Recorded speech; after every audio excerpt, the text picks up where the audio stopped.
à Madame Devernois, donc, qui est conductrice poids lourd. Oui, bonjour. Donc moi, je suis conductrice poids lourd en BNTP. Je suis une des seules femmes dans mon entreprise parce qu'on est, comme toutes qu'on est là, hein, on est pas très nombreuses du tout. Après, moi, c'est pas un métier physique en soi parce que je lève une benne et mes cailloux ils tombent. Mais bon, il y a plusieurs types. Voilà, moi je suis en benne. On peut avoir un bâcher et tirer des palettes pour mettre les aliments que vous prenez au magasin, ça passe par un camion, tout ce genre de choses, quoi. Moi, je livre des chantiers, exclusivement des chantiers, donc pour faire du terrassement, et autres, quoi. Enfin, vos maisons, j'y ai participé. Un autre chauffeur routier a participé à emmener les tuiles. Enfin, voilà, sachez que derrière tout ce que vous avez chez vous, il y a un chauffeur routier qui est passé par là pour vous emmener les matières premières dans les magasins ou même directement chez vous. Moi, je travaille seule dans mon camion, quoi. Je suis toute seule à conduire le camion, hein. J'ai la chance d'avoir mon camion à moi. Donc ça, c'est très important et tout. Parce qu'en fait, notre camion, on le considère comme notre maison. Parce que c'est quand même un endroit où on passe plus de 12 heures par jour. Donc bon, c'est important que ce soit un endroit propre et qui nous convient. Moi, après, je suis pour le côté études, on va dire, je suis en reconversion. Donc, moi, j'ai passé un titre professionnel. Mais sinon, vous faites un CAP. Alors, si je ne me trompe pas, c'est un CAP en 2 ans après la troisième. Et là, vous passez le permis B, C et EC, donc tous les permis pour avoir le poids lourd. Alors, juste, il y a la conseillère d'orientation qui fait un signe. On va lui laisser la parole 2 petites secondes sur la partie formation. Alors oui, on peut avoir un CAP, je confirme, mais je pense que si vous pouvez faire un bac pro conduite routière, c'est quand même plus avantageux parce que c'est là où vous passez tous les permis. Maintenant, alors je ne sais pas vous, votre époque, mais maintenant le CAP ne va pas jusqu'au permis vraiment poids lourd. D'accord. Vraiment. Il faut le bac pro pour ça, ils ont besoin de 3 ans pour faire ça. 2 ans, ils n'y arrivent pas. Ouais, et voilà. Voilà. Et le lycée dans la Nièvre, c'est le lycée Bérégovoy. Oui. À Nevers. Voilà. Et c'est vrai qu'il n'y a pas beaucoup de filles. Donc, c'est intéressant de vous avoir. Merci. Et si je me souviens bien de mes dernières bonnes échos, s'il faut avoir validé le diplôme pour que les permis soient validés, c'est ça? Tout à fait. Tout à fait. Ouais, parce qu'il y en avait beaucoup qui allaient justement dans cette section pour passer juste le permis poids lourd et le permis voiture et après ils partaient. Et je crois que la politique a changé, c'est si vous n'avez pas le diplôme, vous n'avez aucun permis de valider. Tout à fait. Voilà, d'accord. C'est bien ça. C'est tout à fait ça. Je coupe. Donc, après, c'est pareil, c'est comme les filles qui parlaient avant, au niveau horaire, j'en ai pas. Je sais que je pars à 6 heures du matin de chez moi parce que la carrière ouvre à 7 heures. Et après, je rentre quand j'ai fini, quoi. Donc, ça peut être 4 heures, ça peut être le lendemain 6 heures, ça peut être 19 heures. Ou des fois, je ne rentre pas du tout. Je dors dans le camion. Voilà, ah oui. Oui. C'est très rare. Vu que j'ai des enfants, enfin, j'ai mon petit garçon et tout, j'essaie de me faire organiser, qu'ils me préviennent pour que je puisse gérer. Mais il m'arrive de temps en temps, quand on part en grand déplacement et tout, si jamais on tombe en panne, s'il y a quoi que ce soit sur la route, si on n'a plus assez d'heures, on ne peut pas rentrer chez nous, donc on est obligé de dormir dans le camion. On ne peut pas, on a un nombre d'heures à respecter, donc il faut qu'on roule 9 heures de conduite par jour, pas plus, sinon on est en infraction. Et on a le droit à 12 heures de travail par jour et une amplitude de 15 heures. Et il y a une jeune fille, donc, en fait, qui… C'est très vaste et on ne peut rien prévoir à l'avance. Il y a une jeune fille qui demandait si, du coup, vous alliez loin avec votre camion. Alors, vu que moi, je suis en régional, je reste… voilà, donc le Tour, quoi, pas très, très loin. Après, en régional, on peut descendre, on peut faire un aller-retour Lyon, hein. On peut, mais sinon, oui, j'ai déjà été dans la société où je suis, j'ai déjà été jusqu'à Rotterdam. C'est mon plus grand voyage. Voilà, celui-là, il me sera marqué à vie, hein, c'est mon plus grand voyage. Je suis montée jusqu'à Rotterdam. Mais on va partout, hein.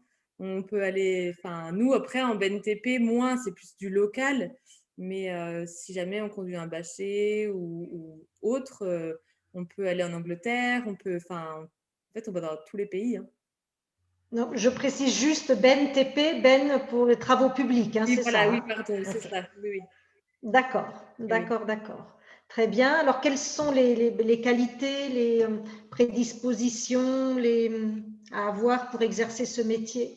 C'est pareil que les filles qui parlaient avant, c'est un métier passion, hein.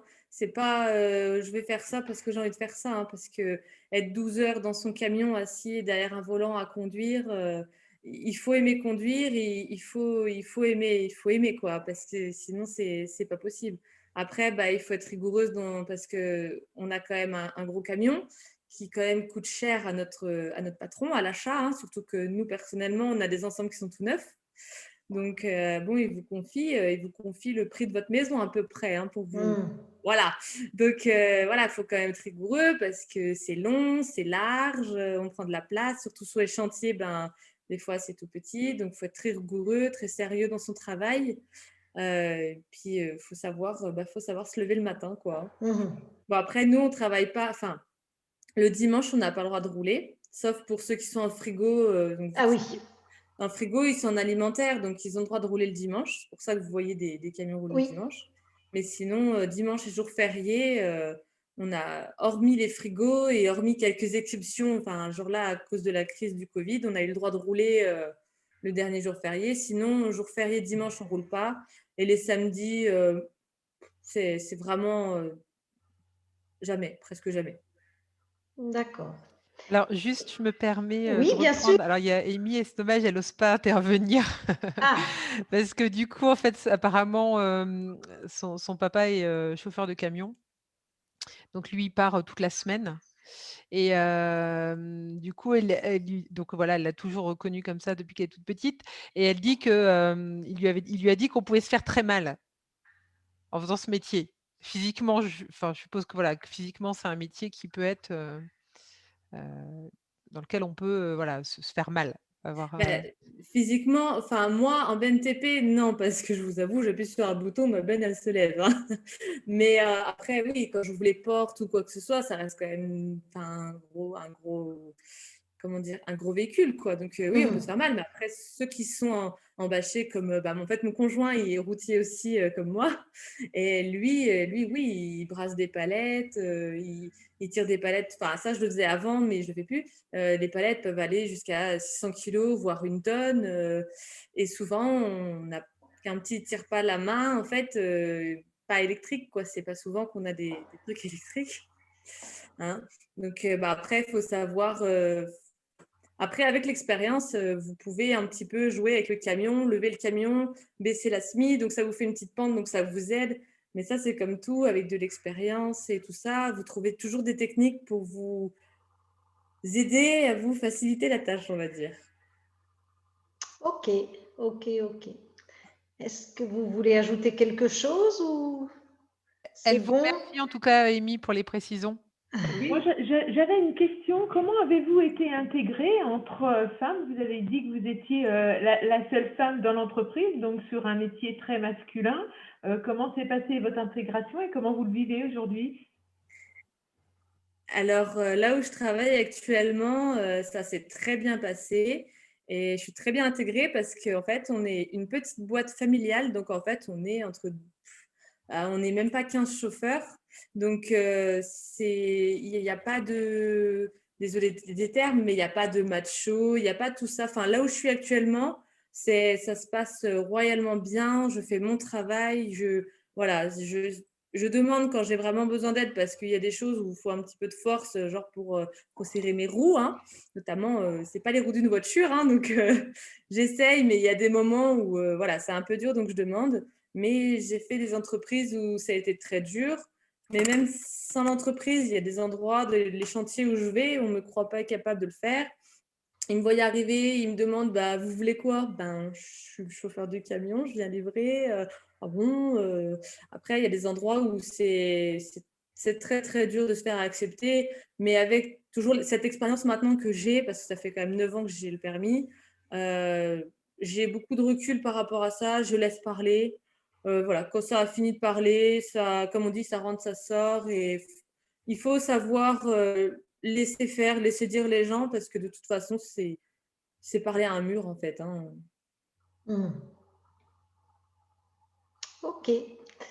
Eh bien, s'il n'y a pas d'autres questions, merci Magali.